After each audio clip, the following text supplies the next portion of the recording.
A master who was once asked, "What is the Tao, the way?"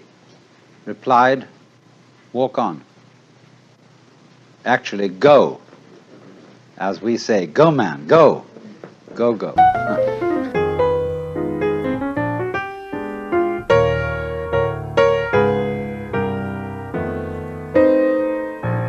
They speak in Zen, they use a phrase, to have a mind of no deliberation.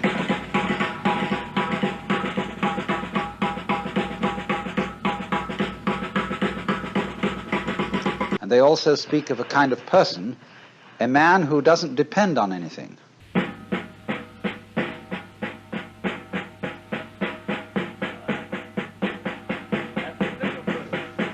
That is to say, on a formula, on a theory, on a belief to govern his action.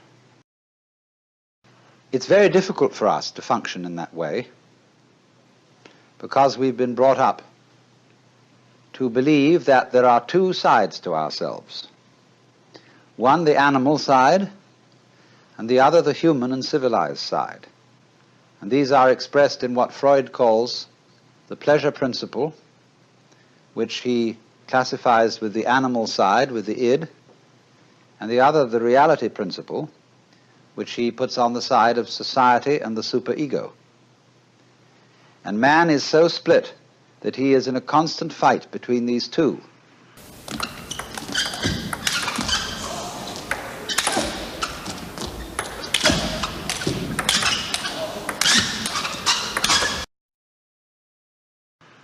Theosophists sometimes speak of our having two selves, the higher self, which is spiritual, and the lower self, which is merely psychic, the ego. And therefore the problem of life is to make the one self, the higher one, take charge of the lower, as a rider takes charge of a horse.